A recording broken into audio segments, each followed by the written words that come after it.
María Eugenia, aquí está todo el personal escuchando, esperando tu palabra y te damos la bienvenida y agradecemos también tu participación y tu motivación e impulso de este encuentro.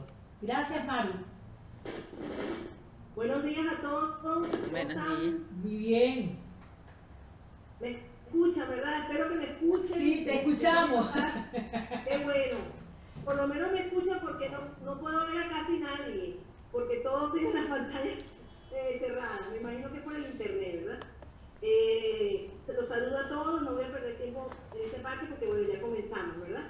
Pero me alegra mucho verlos, ver caras conocidas, sonrientes, que estoy viendo, ¿verdad? Impresionante lo que presentó el tipo. Viendo movimiento en todas las casas. Lamentablemente algunos no se pudieron conectar y estamos tratando de conectarnos con ellos por WhatsApp. Bueno, con mucha alegría los saludo a todos y a todas. Ahora hay que hablar así, a todos y a todas. Y a todos. No, a todos. Les agradezco el esfuerzo que hacen para estar presentes, para estar conectados desde diferentes lugares, porque realmente es una odisea esto para nosotros. Para conectarnos verdaderamente es una odisea. No lo podemos hacer de manera presencial, pero también de manera virtual es bien complicado. Entonces les agradezco mucho, ¿verdad? Antes que nada quiero felicitar y agradecer al equipo provincial por el esfuerzo y la iniciativa de haber organizado este encuentro tan importante y necesario, contra viento y marea, como se dice, ¿verdad? Pero contra viento y marea organizaron este encuentro. Es fundamental que nos encontremos, primero que todo, para socializar el camino recorrido este año por cada comunidad educativa. En un año tan especial, difícil e incierto.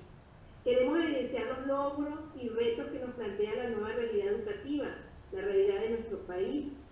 Escuchándonos y encontrándonos, nos animamos y fortalecemos, no hay duda de eso, ¿verdad? De hecho, recorriendo nuestras obras, pude constatar muchas experiencias positivas, muy atinadas, que se fueron haciendo a lo largo del año en este tiempo de virtualidad.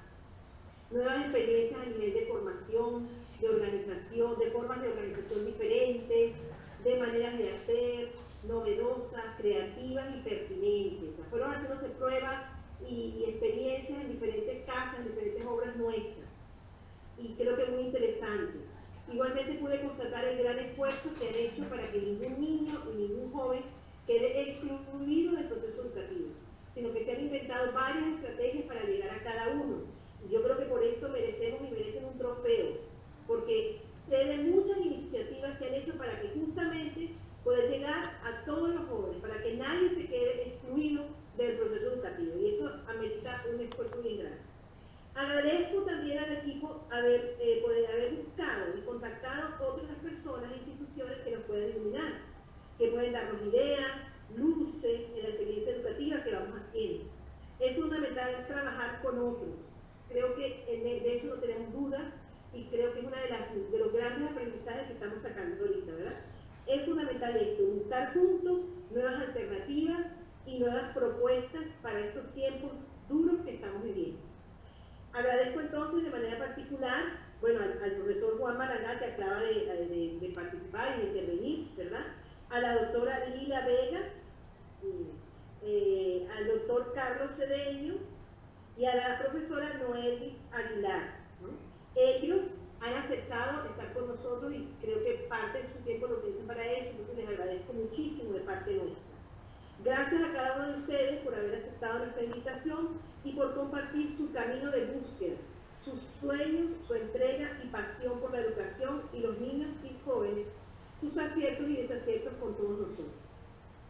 También queremos con este encuentro comenzar a construir juntos algunas orientaciones pedagógicas integrales, fruto de nuestras propias experiencias y de las iluminaciones que vamos recibiendo para iniciar los procesos de enseñanza y aprendizaje en la modalidad presencial, semipresencial o a distancia para el próximo año.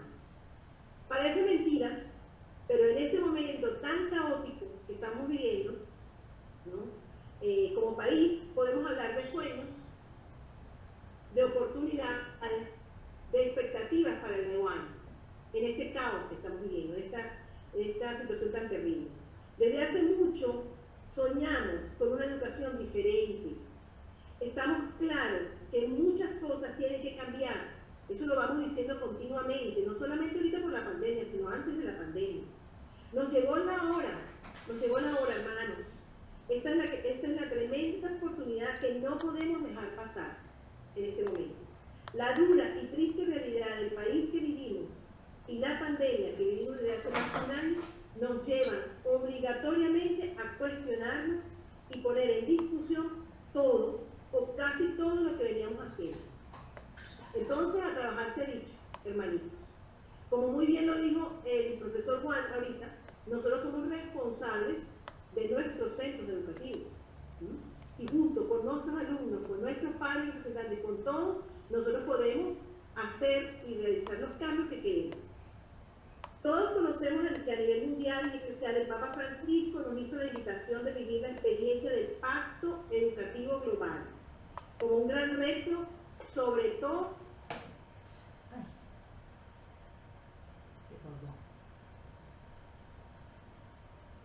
¿Se le colgó a él? Yo creo. Bueno, nosotros no sabemos. A lo mejor se aflojó la corneta. Nos invitó a todos a Sí, es la corneta nuestra casa común. Y para entender la urgencia de este gran desafío que tenemos adelante, decía, debemos centrarnos en la educación, que abre la mente y los corazones a una comprensión más amplia y más profunda de la realidad.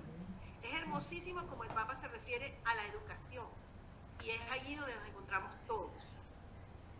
Necesitamos un pacto educativo global que nos eduque en solidaridad universal a un nuevo humanismo.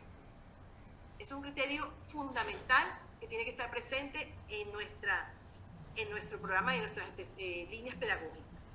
En un momento de extrema fragmentación, de extrema contraposición, es necesario unir esfuerzos, de dar a luz una nueva alianza educativa para formar personas maduras, capaces de vivir en sociedad y para la sociedad. A la continua aceleración de los cambios de la humanidad y del planeta se une hoy la intensificación de ritmos de vida y de trabajo, eso que algunos llaman rapidación. No sé si alguno de nosotros sufre de eso en alguno de nuestros centros educativos, puede ser que no, ¿verdad? Puede ser que no nos pase a nosotros. Son muchos los retos que tenemos a nivel de la educación. Hoy vivimos más que nunca encarcelados en el vórtice de la velocidad tecnológica y digital. Las personas cambian continuamente los puntos de referencia, la identidad misma tiende consistencia. A esto se suma el problema de que los objetivos de este cambio veloz y constante no necesariamente se orientan al bien común y a un desarrollo humano sostenible e integral. Porque si los cambios fueran hacia allá, todavía, ¿verdad?, serían positivos. El cambio es algo deseable, pero se vuelve preocupante cuando se convierte en deterioro del mundo y de la calidad de vida de gran parte de la humanidad. Pensemos cómo estamos viviendo nosotros y ahora con esta era de la tecnología, ¿verdad? Estamos hasta las 11, 12 de la noche y a toda hora conectados, los que podemos, trabajando de diferentes maneras. Todo cambio necesita de un camino educativo, esto se parece, ¿verdad? No podemos hacer un cambio sin educar a ese cambio. Alguien que tiene los micrófonos prendidos y hace pronunciar. Marisol, por favor. Necesitamos dejar crecer en todos la conciencia de aquello que une a las personas y todos sus componentes. Debemos basar los procesos educativos en la conciencia de que todo el mundo está íntimamente conectado y es necesario encontrar otras formas para entender la economía, la política, el crecimiento y el progreso. Debemos tener el coraje de formar personas disponibles a ponerse al servicio de la comunidad. Ojo, porque este es otro criterio importante que plantea el Papa. El Papa se atreve a llamar a todos, no solo a nosotros educadores, sino a las personas públicas que tienen que ver con la educación de las nuevas generaciones a nivel mundial. Probemos juntos a encontrar soluciones e iniciar procesos de transformación sin miedo, porque he encontrado, sí, en muchas comunidades educativas, miedo. Miedo a lo que estamos viviendo, miedo a lo que viene por la incertidumbre, porque no sabemos cómo hacerlo. Aprendamos los unos de los otros. Nosotros, salesianos, en nuestras obras, en nuestra presencia, tenemos que aprender de otras experiencias y por eso hoy nos hablarán y nos estarán hablando otras personas. Dejarnos guiar por otros que han hecho más experiencia y dar nuestro aporte. pero se trata de eso, de ponernos en la actitud de aprendizaje. Eso es lo que estamos haciendo en este encuentro. El Papa nos invita a ser protagonistas de esta alianza.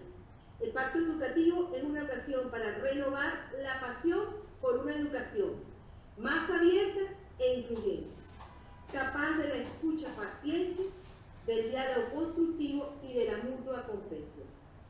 La renovada invitación del Papa es a que se dialogue sobre el modo en que estamos construyendo el futuro del planeta, conscientes de que cada cambio requiere un camino educativo que haga madurar una nueva solidaridad universal y una sociedad más acogedora. Hoy, más que nunca, es necesario unir los esfuerzos por una alianza educativa amplia para formar personas maduras, capaces de superar las fragmentaciones y contraposiciones y reconstruir el tejido de las relaciones por una humanidad más fraterna. Una alianza que suscite paz, justicia y acogida entre todos los pueblos de la familia humana, como también de diálogo entre las religiones. De hecho, afirma el Papa que hoy se debe construir una aldea de la educación, en un terreno sano de toda discriminación y rico en fraternidad, que haga crecer en todos la conciencia de aquello que une a las personas, donde se comparta en la diversidad el compromiso por generar una red de relaciones humanas y abiertas. Para finalizar, recuerdo los pasos que nos menciona el Papa para hacer un camino juntos. Primero, tener la valentía de colocar la persona al frente. Valentía de colocar el niño, el joven, al frente. Tener la valentía, segundo, de invertir las mejores energías con creatividad y responsabilidad. Tenemos mucha energía, mucha fortaleza, mucha creatividad en nuestras casas, en nuestras obras. Tenemos que invertirlas con creatividad y responsabilidad. Y tercero, tener la valentía de formar personas disponibles que se pongan al servicio de la comunidad. Nuestros jóvenes, nuestros niños, tenemos que formarnos en ese sentido, abrir los ojos a los otros. No puede ser que nuestros muchachos estén centrados en ellos solamente, ¿verdad? Y no en nosotros y las necesidades que tienen alrededor. Me pregunto, ¿en qué tenemos que invertir nuestras energías y nuestra audacia y creatividad en cada uno de nuestros centros? El próximo año será presencial, online, no lo sabemos, pero tenemos que prepararnos para todos los escenarios. No sabemos con claridad. Lo que sí sabemos es que no podemos iniciar un año sin tener nuestra propia propuesta pedagógica salesiana, al menos diseñada. No perdamos el tiempo, hermanitos. Manos a la obra. Entonces, tenemos una hermosa misión por delante y unos santos educadores que nos han precedido, Don Bosco y Marín, Don Bosco y Madre Magdalena. Entonces, que María Auxiliadora nos conceda la audacia y la pasión educativa de ellos, para que podamos encontrar nuevos caminos más acordes con la realidad que vivimos y con los niños y jóvenes que se nos confían. Dios nos bendiga y Dios nos bendiga a todos en este camino que vamos haciendo. ¿Vale? Manos a la obra. Muchas gracias, María Eugenia. Vamos a seguir con esa valentía de la que hoy nos habla el Papa, colocando al niño, al joven, al centro, la valentía de colocar nuestras mejores energías, la valentía de escucharnos también habla el Papa y de poner en práctica esos 6 grandes horizontes que nos plantea el pacto educativo, del cual también hablaremos en otra ocasión. Precisamente, como decía María Eugenia, es importante dejarnos iluminar y, mejor dicho, compartir el camino con otros. Eso es lo que haremos, lo que estamos haciendo. A continuación, tengo el gusto de presentar a 2 personas que nos van a acompañar y que forman parte de esta primera parte, de esta primera sesión. Tenemos a la doctora Lila Vega. ¿Quién no conoce a la doctora Lila Vega? ¿Desde cuándo la doctora no aparece en las redes, en los teléfonos, en la televisión? Bueno, entonces la doctora Lila Vega es médico pediatra, asesora de salud escolar, con diplomado en psicología de la salud, es coordinadora de la red de padres, madres y representante, es una luchadora social, una mujer que ama a Venezuela y busca las endijas para poder despertar las conciencias. Y tendremos también al profesor Carlos Cedeño. Él es doctor en educación, se formó en la UCAP, es director del Colegio Integral del Ávila, asesor educativo de la red de padres, madres y representantes, miembro de varias ONG de carácter social, profesor en la Universidad Metropolitana, y él es exalumno salesiano del Don Bosco de Altamira.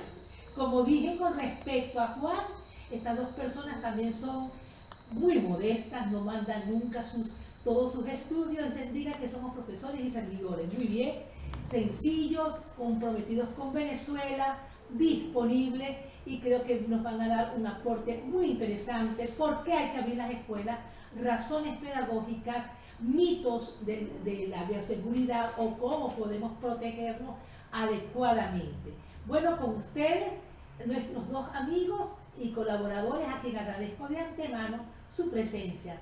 Lila y Carlos, somos de ustedes.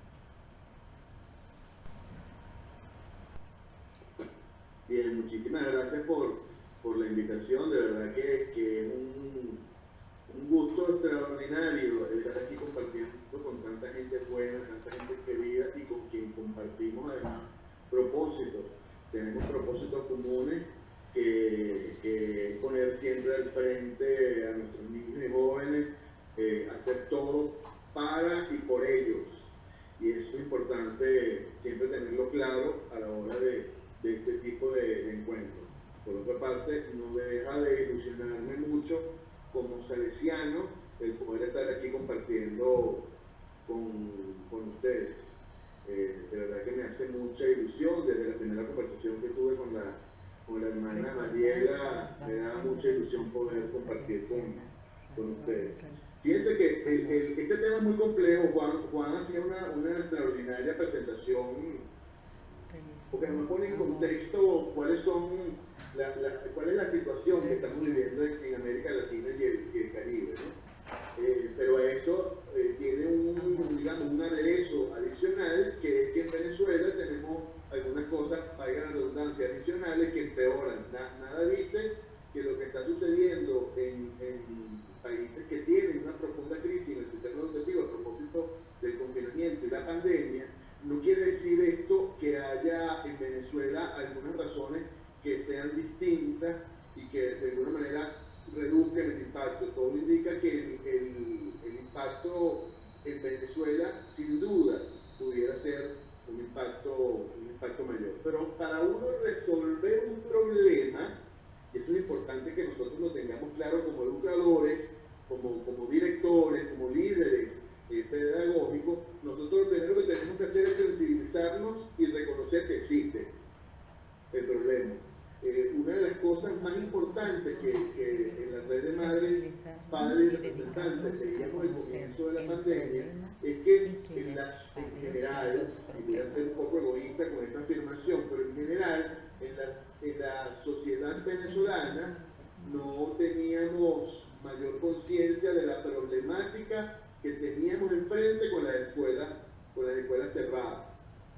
Es decir, era muy natural pensar que por supuesto las escuelas deben estar cerradas, que por supuesto los niños no tienen que ir para allá, que por supuesto los maestros tienen que quedarse en su casa, que por supuesto ese es el menor costo que nosotros tendríamos que pagar ante una situación sanitaria urgente como la que estábamos viviendo. Y ahí puede hacer una reflexión adicional. Las personas que, por decir, ahorita venía escuchando una entrevista de radio hace un rato de una persona que ejerce un liderazgo en el sector turístico, y hablaba de la necesidad de reactivar los vuelos, de reactivar las posadas, de que los fines de semana, aunque sea en momentos de flexibilización, la gente pudiera salir, viajar, etc.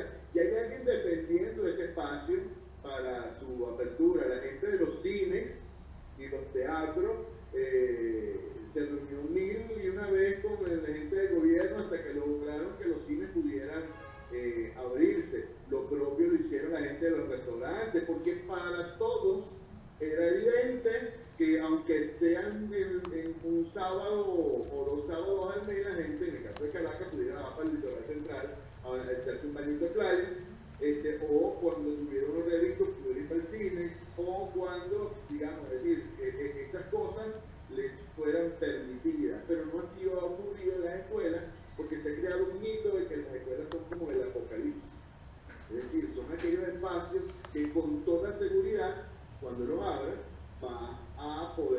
contagiarte y vas a generar una cantidad de consecuencias terribles. Entonces, lo primero que uno tiene que hacer es dimensionar, ver que el problema existe, cuáles son, cuál es el impacto que eso está teniendo, para luego ver de alguna manera qué opciones tenemos los que ejercemos algún tipo de liderazgo en educación para poder solucionarlo. Entonces, yo siempre estas presentaciones las divido como en tres partes. La primera tiene que ver con lo que los niños y los jóvenes están dejando de aprender. No voy a profundizar mucho esto en ese punto, porque ya Juan nos dio una muy buena pasada sobre eso.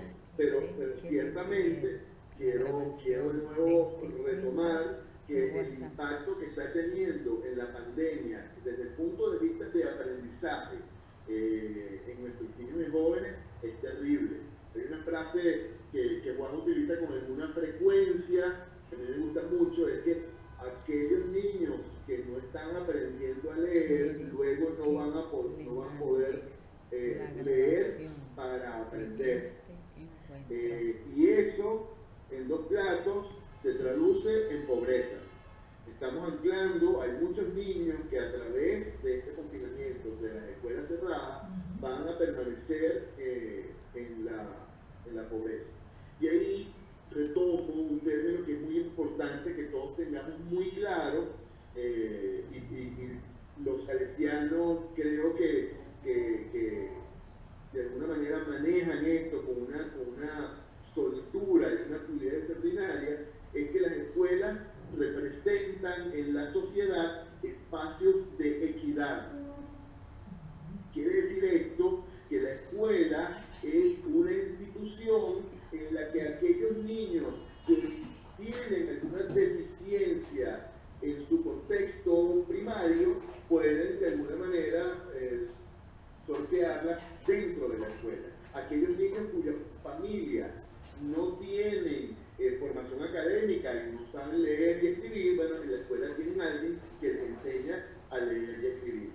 Aquellos niños que en la escuela no tienen, en su casa, no tienen alguien que sepa las tablas de multiplicar, o sepa un poco de historia, probablemente en la escuela tienen a alguien que sabe de historia y se sabe las tablas de multiplicar. Es decir, que la condición socioeconómica cultural del niño no es la que va a determinar su futuro, porque la escuela hace la suplencia para que estos niños en una condición más precaria, en una condición de mayor vulnerabilidad, tengan las mismas oportunidades de aquellos niños con estas mínimas necesidades cubiertas, ¿no? E incluso aquellos niños que viven en unos pocos metros cuadrados, en la escuela encuentran una silla, encuentran una mesa para poder ellos estudiar. Entonces, es importante entender que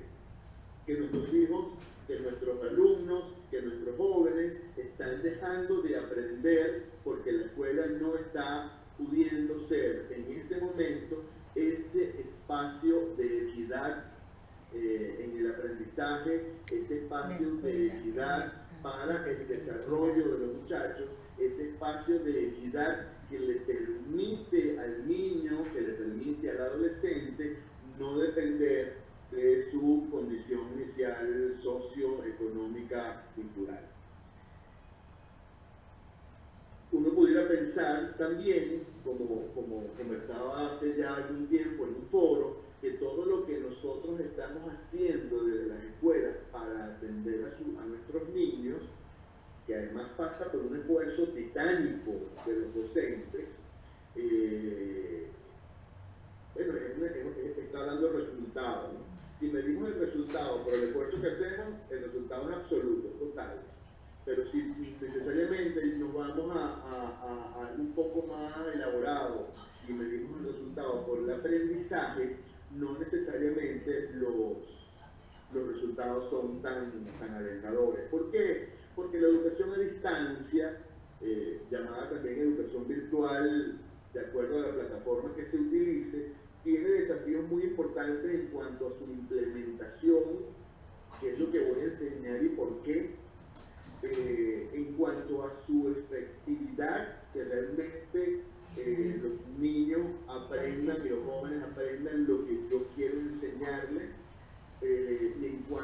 su alcance, sobre todo para aquellos que son más vulnerables. Porque no todo el mundo tiene un teléfono inteligente, una computadora, y esto tampoco me garantía de nada, ¿no?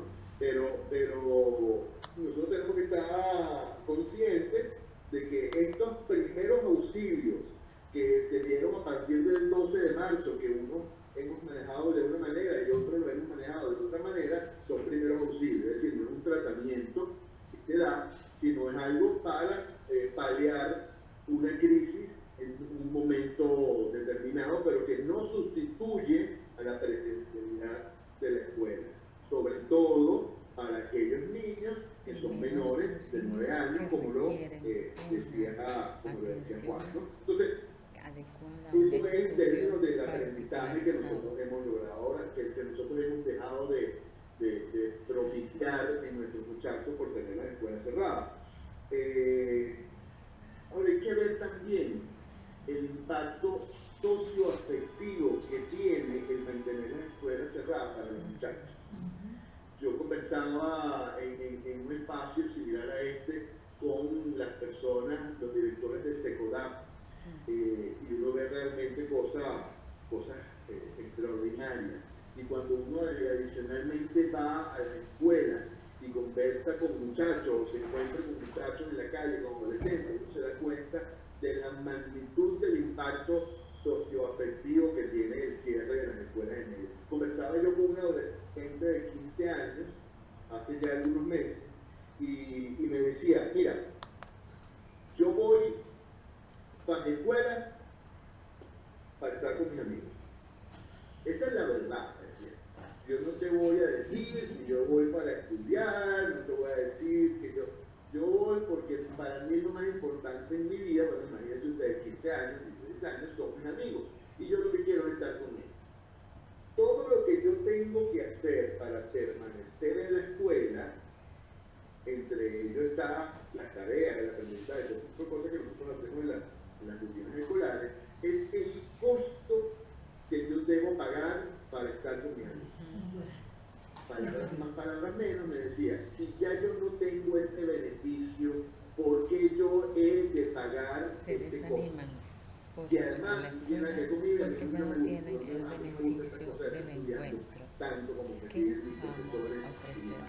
Entonces, ahí está en puerta, de una manera como muy coloquial, lo que puede ser esa puerta abierta a la deserción de muchos de nuestros estudiantes. Porque si a eso le sumamos todo lo que está viviendo dentro de una crisis humanitaria compleja, en la que, por ejemplo, el dinero en las familias no alcanza, y aquellos que ya empiezan a tener un poco más de autonomía deben salir a trabajar para llevar dinero a la casa,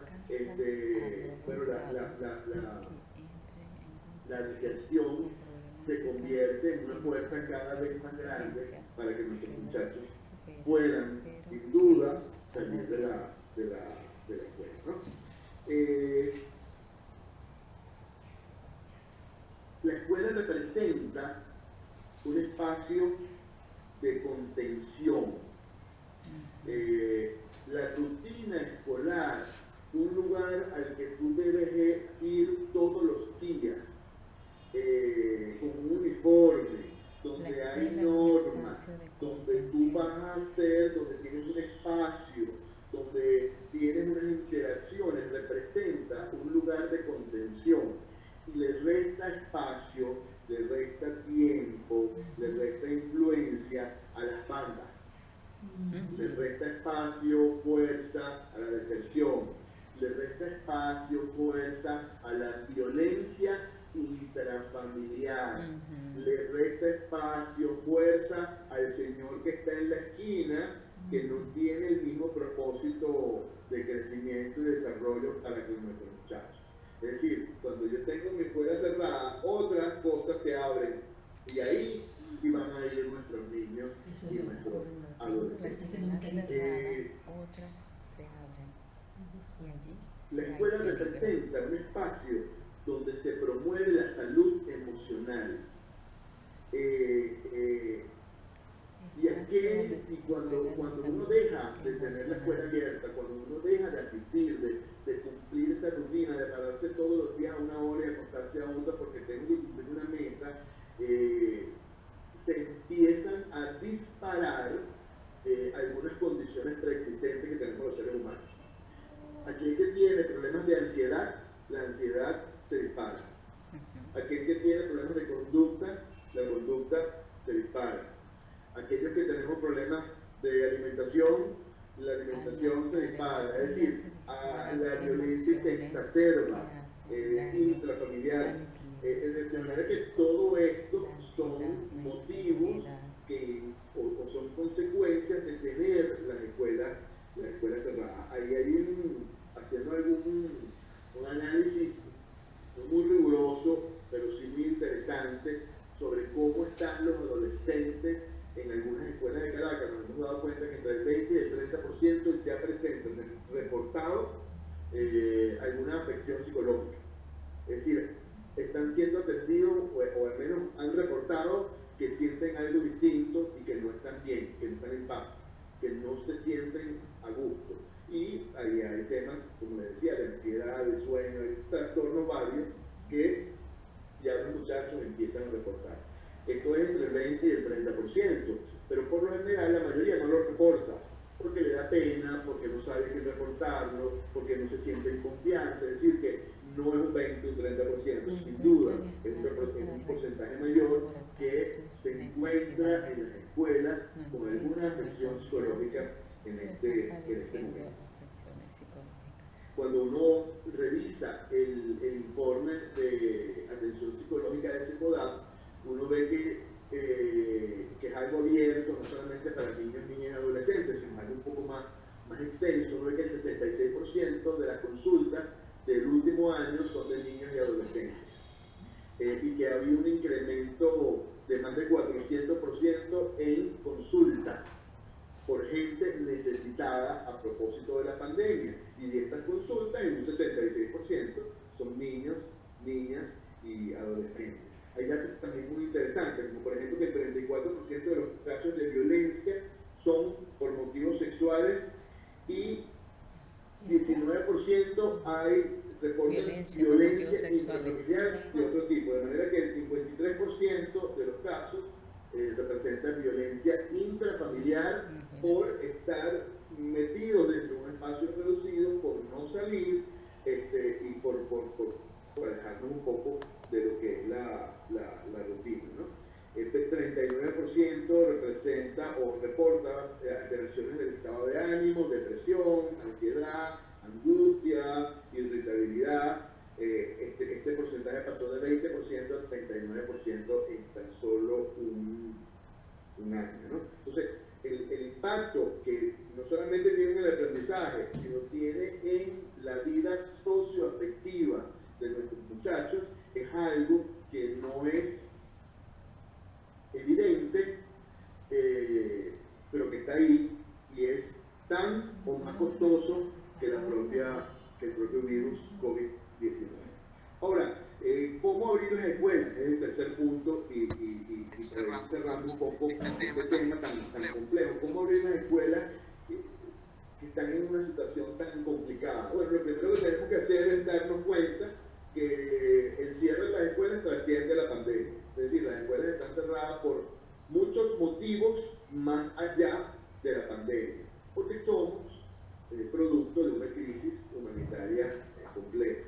Es decir, las escuelas tienen problemas de infraestructura, las escuelas tienen problemas de servicios básicos, las escuelas tienen problemas de docentes, las escuelas tienen problemas de remuneración para los docentes, y las escuelas tienen problemas asociados al tema sanitario. Pero no es que el tema sanitario es lo único que mantiene las escuelas cerradas, y por eso la reapertura pasa por tener una visión estratégica de cómo solucionar una cantidad de cosas.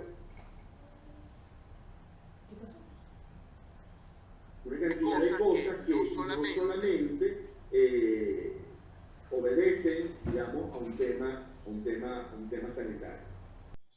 Hay que tener en cuenta que cuando uno habla de la reapertura de las escuelas, en ningún caso uno está pensando en una escuela exactamente igual a la que teníamos el 12 de marzo del año pasado. esa escuela va a tardar un ratico en llegar. Esa escuela va a tener un delay en volver a ser como era. La escuela tiene que adaptarse a una realidad distinta y tiene que pasar por un periodo de transición que es diseñado por cada escuela bajo el liderazgo de cada educador. Esta apertura debe ser progresiva. Por eso nosotros en la red de madres, padres y representantes hemos insistido que lo que el Ejecutivo debe dar es una autorización para la apertura de las escuelas, no un llamado general a clases. ¿Por qué? Porque cada escuela, dependiendo de sus recursos, cada escuela, dependiendo de su situación, cada escuela, dependiendo de su punto de arranque, debe evaluar cómo va a ser esa aproximación a la reapertura. Y no podemos pretender que en el mes de octubre se haga un llamado y todos volvamos como si estuviéramos en el 12 de marzo del año anterior. Ahí vamos a la descentralización, porque parte del tema sanitario, y Yalila hablará de eso, estudia que la cantidad de casos que hay en Caracas es distinta a la cantidad de casos que hay en San Cristóbal, es distinta a la cantidad de casos que hay en Maracaibo y es distinta a la cantidad de casos que hay en Araguaimujo, a 5 horas de Tucupita, llegando al delta del Orinoco. Es decir, esa escuela de Araguaimujo debería estar dando clase hoy, porque allí no hay ningún paciente con COVID. Las escuelas que están, hay 2 escuelas en los lados de Choroní, que tuve la posibilidad de visitar hace algunas semanas, y ahí no hay ningún caso de COVID, las escuelas están cerradas. Es decir, esas escuelas deberían estar abiertas, y algunas escuelas con alguna densidad de casos distinta a la de Araguaimujo, bueno, habría que evaluar si está en condiciones o no de abrir. Lo que no se puede hacer es un corte exactamente igual para todos, porque las condiciones de la pandemia son distintas para todos, ¿no? No podemos esperar que tengamos a todos los maestros vacunados para poder iniciar un tema de reapertura de escuelas. Eso es una situación ideal, pero poco probable que ocurra. Y ahí entro con un término que hemos acuñado desde ya hace algún tiempo, es que las escuelas son espacios protocolizables. Y esto lo aprendí yo estando en misa en el Don Bosco de Altamira. El padre, que no recuerdo, creo que se llama el padre Álvaro, creo que es el párroco, él es muy riguroso con la asistencia de los feligreses a la misa y con el manejo del protocolo. Estando yo en uno de los bancos, nos tiene separaditos a todos, nadie, un número de personas por banco. Cuando uno entra, por supuesto, le miden la temperatura, le ponen el gelcito en la mano a uno y tal. Y el padre, en la medida en que iba avanzando en la liturgia, iba diciendo, bueno, la paz, nadie se acerca, ustedes saludan con la mano a la persona que quieren saludar, y el que tienen en el mismo banco también lo saludan con la mano, pero no se le acerquen ni le den un beso, ni lo abracen, ni nada. A la hora de recibir la comunión, aquí nadie va a hacer cola. El ministro va al banco de aquellas personas que quieran comulgar, quienes van a permanecer de pie como señal de que quieren comulgar. Es decir, el padre anticipaba, porque la liturgia es anticipable. Es decir, sabemos en qué momento uno se va a dar la paz, sabemos en qué momento uno va a contar el Padre Nuestro, sabemos cuándo vamos a comulgar y sabemos cuándo vamos a hacer la lectura. Es decir, todo está planificado y todo es anticipable. Entonces yo me di cuenta en esa misa que las escuelas son como la liturgia, son planificables, son anticipables, y que todo lo que va a suceder en la escuela yo lo puedo prever con anterioridad. Yo puedo saber quién viene a la escuela todos los días. El padre no sabe cuáles feligreses estuvieron en esa misa. Yo sí puedo saber qué feligreses estuvieron en mi misa, que es mi escuela. Yo puedo saber quién no vino y puedo saber por qué no vino. Sé en qué espacios van a estar.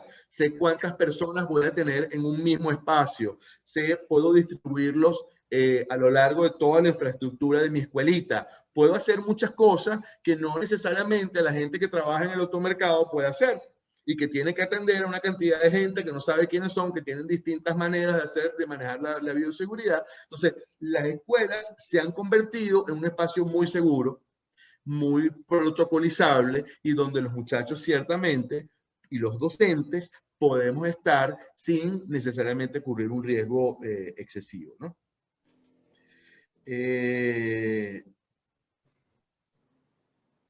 Pasando por aquí, yo para terminar y darle la palabra a Lila, sí quiero decirle que las escuelas no pueden solas. Es decir, las escuelas necesitan el liderazgo del director y necesitan de la comunidad.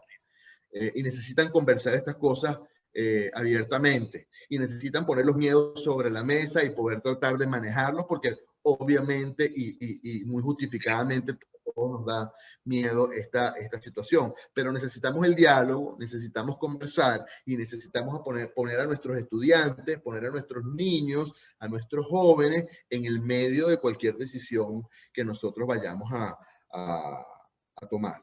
Las decisiones siempre tienen que pasar por un análisis pedagógico sanitario. No es solamente pedagógico, ni es solamente sanitario. Los sanitaristas, y ya tenemos a Lila aquí, tienen que entender cuáles son las causas en el aprendizaje y en la socioemocionalidad que nos invitan a abrir las escuelas.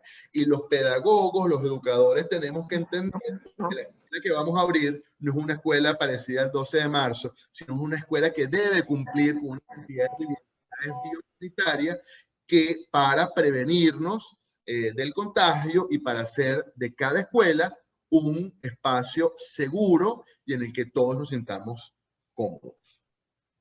Muchas gracias, Carlos. Creo que muy claro, como buen educador, ¿verdad? En lo que nos estás presentando, la importancia. Yo pienso que si algo ha ayudado a esta pandemia es a ver qué importante es la escuela, que no es solamente el lugar de aprendizaje, por eso es que es educación integral, ¿verdad? Me encantó eso de un espacio de equidad, un espacio de para cultivar lo socioemocional, un espacio de contención, un espacio axiológico, por supuesto, ¿verdad? Y un espacio donde todos vamos creciendo juntos y aprendemos a resolver problemas. Un espacio político y social, porque nuestras decisiones siempre son políticas, porque son al bien de la sociedad. Vamos a continuación con la doctora Lila Vega, que es la otra lista que tenemos que considerar para pensar cómo abrir. Lila, la palabra es tuya, bienvenida y gracias por estar con nosotros. El agradecimiento es mío. Ustedes titularon estas actividades como unas iluminaciones y la verdad es que yo me siento iluminada al escuchar a personas como ustedes que están tan dedicadas al bienestar de los niños y a la educación, que son temas que evidentemente me importan enormemente. Así que agradezco la oportunidad de poder estar en este espacio con ustedes. A ver, Carlos y Juan han destacado los aspectos de la importancia de tener las escuelas abiertas. ¿Por qué es importante tener las escuelas abiertas? Han destacado los aspectos pedagógicos, socioemocionales, afectivos que están ocurriendo o que son impactados por las escuelas cerradas. Carlos además habló de ciertas características de la escuela que son privilegiadas en cuanto a la pandemia. Yo lo que voy a tratar de hacer es darle la información sobre la enfermedad y sobre la epidemiología y las medidas no farmacológicas que les van a permitir a ustedes tomar buenas decisiones en relación a abrir o no, o cómo abrir sus escuelas. Entonces, lo primero que me gustaría que todos entendiéramos es cómo es la enfermedad para los niños. ¿Qué sabemos de esta enfermedad en relación a los niños? Y sabemos, y es indiscutible, y es un hecho confirmado, que los niños se enferman menos frecuentemente que los adultos, aún ante una misma exposición. Es decir, los niños se enferman menos. Ese es un hecho demostrado. Los niños no son las principales víctimas de esta enfermedad ni de manera sintomática ni de manera asintomática. Es decir, los niños se enferman menos. Segundo, cuando se enferman, porque sí se enferman, generalmente tienen enfermedades más leves. Rara vez necesitan hospitalizarse y excepcionalmente fallecen. Es una tragedia, puede ocurrir, pero no es lo frecuente. Y a lo que quiero llegar con esto es que los niños no son las principales víctimas sanitarias del COVID-19. Los adultos mayores sí, pero los niños no. Y sin embargo, estamos poniendo a los niños a pagar el precio más alto, que es su futuro, estando fuera de las escuelas de una forma indefinida. La otra cosa que sabemos con respecto a los niños es que transmiten menos. Es decir, si un niño se llega a enfermar, cosa que ocurre menos frecuentemente que en los adultos, si se llega a enfermar, su capacidad para enfermar a otras personas es menor. Tenemos que tener eso claro. Hay que matizar en este tema de su capacidad para transmitir, porque ahí sí hay una diferencia. Los menores de 12 años transmiten menos que los mayores de 12 años. Es decir, los adolescentes son tan contagiosos como los adultos, pero los niños pequeños no. Los menores de 12 años son mucho menos contagiosos que los adultos. Y cuando se enferman, como ya comentábamos, soy pediatra, mi experiencia personal viendo niños enfermos es que no se enfermaron por culpa de otros niños, se enfermaron de sus padres, de sus abuelos, fueron los abuelos quienes los enfermaron. Y esa es uno de los elementos importantes que tenemos que saber sobre esta enfermedad. Y esto es contraintuitivo, es decir, el pensar que los niños son menos contagiosos es algo que va como contra todos nuestros instintos. ¿Por qué lo digo? Porque nuestra experiencia con niños en las escuelas es que viven llenos de moco. Y es verdad, para otras enfermedades, la escuela sí es un sitio en el cual ocurre más transmisión. Pero eso no es verdad epidemiológicamente, estadísticamente, no es verdad con respecto al COVID-19. Entonces, esos datos tenemos que tenerlos claros. La gente piensa de los niños como unos, y me lo dijo un educador en alguna actividad parecida a esta, las escuelas son caldos de cultivo para el COVID. No, no es verdad. ¿Y cómo lo sabemos? Porque Venezuela es uno de los pocos países que tiene las escuelas cerradas todavía, que nunca las ha abierto. Casi todos los países del mundo han tenido sus escuelas o parcialmente abiertas o completamente abiertas. Y ahí se ha estudiado cómo se comporta la enfermedad dentro de la escuela. Entonces, sabemos, países que han abierto sus escuelas, no es que no hay COVID, claro que hay COVID, pero hay una incidencia de COVID que en el peor de los casos se parece a lo que pasa en la comunidad. Y en la mayoría de los casos es menor de lo que pasa en la comunidad. ¿Qué quiere decir esto? Que si usted tiene que ir a un sitio en pandemia, vaya para una escuela. Porque esa escuela, tal cual como dijo Carlos, es un espacio protocolizable donde hay normas y donde el riesgo demostrado es menor que en el supermercado, que en la plaza, que en cualquier otro sitio de nuestras actividades cotidianas. Entonces, a ver, sabiendo esto, bueno, ¿qué tiene que saber un director de escuela para implementar el plan para abrir su escuela? Hay dos cosas, hay dos categorías.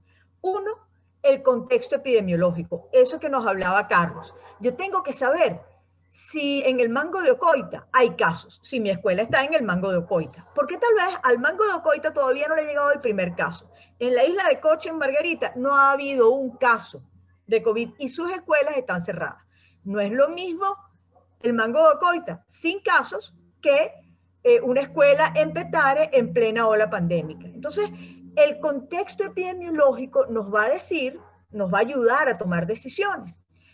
Desafortunadamente, no tenemos buenas fuentes de información epidemiológica. Así que, ¿qué nos toca hacer como escuela? Ponernos en contacto con nuestro ambulatorio cercano. Mira cómo están las cosas en la comunidad en este momento y que haya una relación fluida para saber qué está pasando en nuestra comunidad. Entonces, eso es el contexto. Tenemos que hacer alianzas con nuestros centros de salud cercanos a nuestra comunidad que nos dan luces sobre el movimiento de la pandemia donde nuestra escuela está ubicada. Pero el otro aspecto tiene que ver con las medidas dentro de la escuela. La primera es un tiro al piso, hay que usar tapabocas. Todo el mundo, todo el tiempo tiene que usar tapabocas. ¿Ok? ¿Qué tipo de tapabocas? Puede ser un tapaboca de tela. No tiene que ser un tapaboca quirúrgico o un tapaboca N95. ¿Por qué? Porque la medida que complementa el tapaboca es la segunda medida que vamos a implementar, la distancia física. Es decir, en nuestra escuela tenemos que garantizar, de acuerdo con la Organización Mundial de la Salud, 1 metro de separación entre todas las personas en todo momento. ¿Ok? Entonces, si nosotros tenemos un tapaboca de tela y mantenemos una distancia de 1 metro, estamos bien. ¿Quiénes no pueden satisfacerse solamente con un tapaboca de tela? Posiblemente los maestros de preescolar. ¿Por qué? Porque los maestros de preescolar, igualito que yo que soy pediatra, necesitamos con alguna frecuencia acercarnos directamente a nuestro paciente o estudiante. Es decir, los niños menores de 5 años posiblemente en algún momento necesitan que su maestra se acerque físicamente a ellos. Esos maestros deberían utilizar un grado de protección mayor, que es la N95 o el tapabocas quirúrgico, porque no pueden mantener la distancia física. Entonces ya el director puede ir pensando, bueno, yo no tengo que hacer una gran inversión en tapabocas.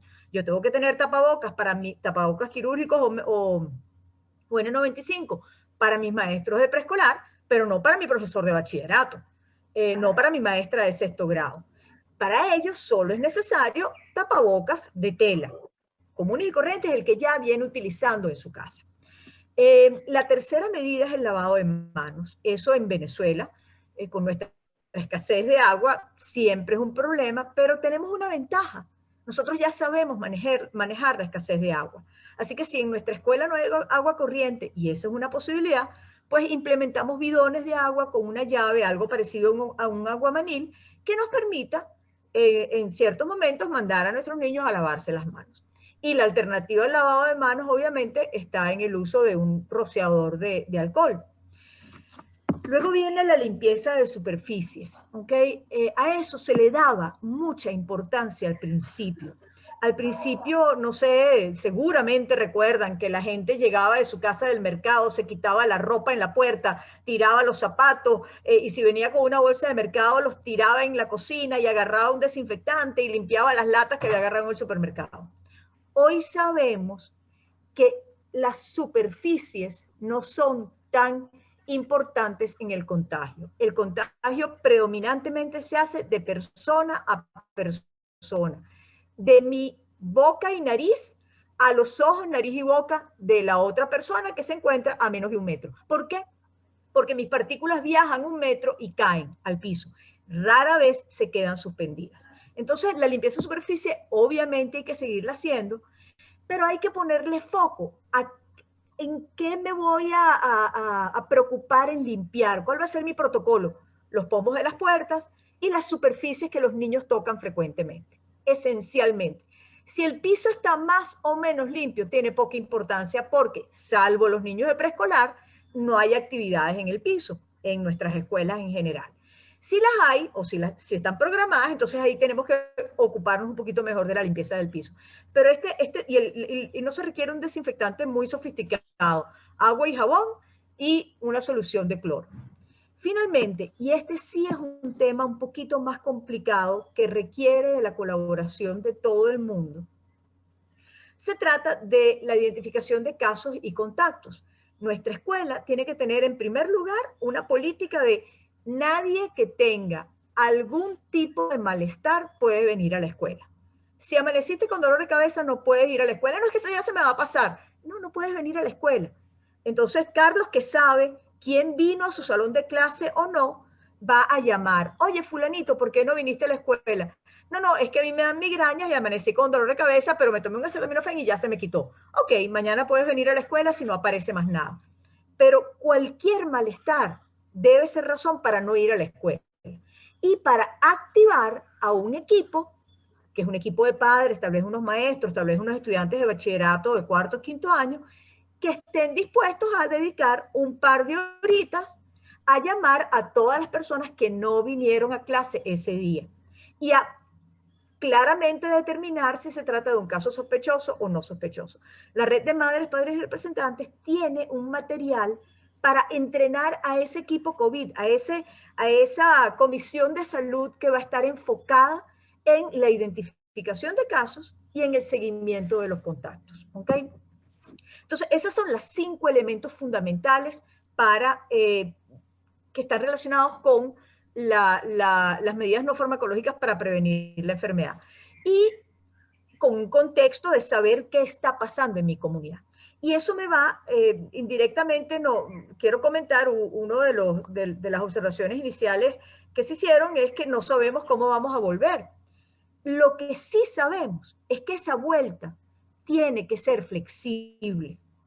¿Qué quiere decir flexible? Que tenemos que tener plan A para presencialidad, plan B para semipresencialidad. Semipresencialidad, ¿qué quiere decir? Que tengo que tener el plan de la virtualidad también paralelo. Plan C, en algún momento tal vez se tenga que cerrar la escuela, pero tiene que ser transitorio. El CDC, y es una cosa que a Carlos le encanta repetir, dice textualmente, la escuela es lo último que se debe cerrar cuando hay un aumento en el número de casos. Y lo primero que debe abrirse cuando ya tengo la situación medianamente bajo control. Entonces sí, hay que estar preparados para que en algún momento se cierre la escuela. Pero el modo, digamos, el modo por default, eso que llaman en los programas, ¿cuál es el default? El default tiene que ser escuela abierta. Estar preparado para que en algún momento tenga que cerrarse. A ver, hay una serie de cosas que sé que han generado angustias y que de hecho son las excusas, y discúlpenme si lo pongo en estos términos, que ha usado el gobierno para no abrir las escuelas. Luego del anuncio de abrir nuestras escuelas, después de Semana Santa, apareció la excusa de la variante P1, que ahora se llama la variante Gamma. Las variantes van a seguir ocurriendo. La variante P1, ahora llamada Gamma, que es la variante original del Brasil, o que se identificó en primera oportunidad en el Brasil, es un poco más contagiosa que la variante original, pero se transmite exactamente de la misma manera. ¿Qué quiere decir eso? Que la variante P1 no esquiva los tapabocas, no es inmune al lavado de manos, no viaja más lejos que la variante original. Se transmite de la misma manera. Entonces, no importa la variante que estemos manejando en un momento dado, en estas que tienen que ver con una mayor transmisión, ninguna de ellas tiene, por esa sola razón, la capacidad para cerrar una escuela. ¿Okay? Eso es algo que tenemos que tener claro. Las variantes, por lo pronto, han estado asociadas básicamente a un aumento de la contagiosidad, y los mecanismos de contagio permanecen siendo los mismos, siguen siendo iguales. Así que no tenemos que cambiar nuestro plan porque hay una variante nueva. Y el otro tema que se ha utilizado como una excusa y como una promesa de apertura para las escuelas es el de la vacunación. Y yo considero que es muy importante que nosotros desliguemos la vacunación de los maestros a la apertura de las escuelas. ¿Por qué? Porque si bien no solo es deseable que los maestros estén vacunados, todos los venezolanos necesitamos estar vacunados. Si bien es deseable eso no impide la apertura de las escuelas. Ningún documento dedicado a cómo abrir las escuelas menciona a la vacunación como esencial o un requisito para poder abrir las escuelas. Tanto es así que las escuelas en África se abrieron mucho antes de que existiera una vacuna, no disponible para ellos, disponible para el mundo. Muchas escuelas en Canadá se abrieron mucho antes de que hubiera una vacuna. Y hay una experiencia. No es necesario, es deseable. Todos tenemos que vacunarnos, pero no es necesario esperar a estar vacunados para abrir las escuelas. Esa es una trampa. Es decir, decirle a nuestro país que en octubre todo el mundo va a estar vacunado, el 70% de la población va a estar vacunado, y entonces vamos a abrir las escuelas, es una trampa. Es decir, no necesitamos que estén vacunados todos, ni el 70%, ni todos los maestros, para abrir las escuelas. Esos dos temas tienen que separarse, independientemente de la importancia de estar vacunado. Es fundamental estar vacunado, pero no es un requisito para abrir las escuelas. Finalmente, antes de abrir para allá las preguntas y demás, quería también destacar un paradigma que se ha establecido como una contradicción: salud o educación. Y todos los que estamos involucrados en el ámbito de la salud y de la educación sabemos que son factores que trabajan sinérgicamente, que se apoyan uno al otro. Cuanto más sano esté el individuo, más aprovecha la oportunidad para educarse. Y cuanto más educado esté, más sano puede ser. La escuela es el sitio ideal para aprender sobre COVID. En las escuelas nosotros, por ejemplo, en otros momentos, en otras epidemias, hemos manejado el tema de los mosquitos y del dengue, y es hermoso ver a nuestros niños salir de la escuela a sus casas buscando identificar criaderos de mosquitos. Es bello ver a niños yendo a sus hogares y hablando con sus padres diciéndole lo perjudicial que es fumar o comer mal. No es una contradicción, no está contrapuesto. O escogemos entre estar sanos o escogemos entre estar educados. Todo lo contrario. Con las escuelas abiertas vamos a lograr un mejor control de nuestra pandemia y vamos a lograr y obviamente educar a todo el mundo y vamos a estar todos más sanos. Esas eran las cosas que yo quería compartir con ustedes. Creo que no dejé nada por fuera, pero seguramente habrá preguntas, así que quedo atenta. Muchas gracias, doctora Lila. Encantada. Creo que nos ha ayudado a bajar los mitos. Por supuesto que hay preguntas, porque quizás algunos dicen, sí, eso está muy bien, pero si me enfermo yo, ¿quién me va a cuidar a mí? Tú sabes que nosotros los educadores, y todos somos así, ¿verdad?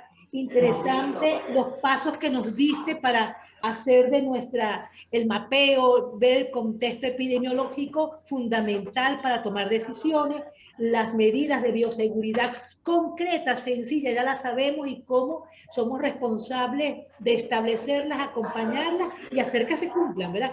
Además de que eso puede ser buenísimo porque los niños van a transmitir esas medidas en su comunidad y a sus familias. La identificación de casos y después es una vuelta flexible, o sea, tenemos que, si algo nos enseña la pandemia es a ser flexible y ver las excusas políticas que se plantean para no volver a la escuela, porque hay otras cosas que están detrás que no permiten o que no puede el gobierno controlar.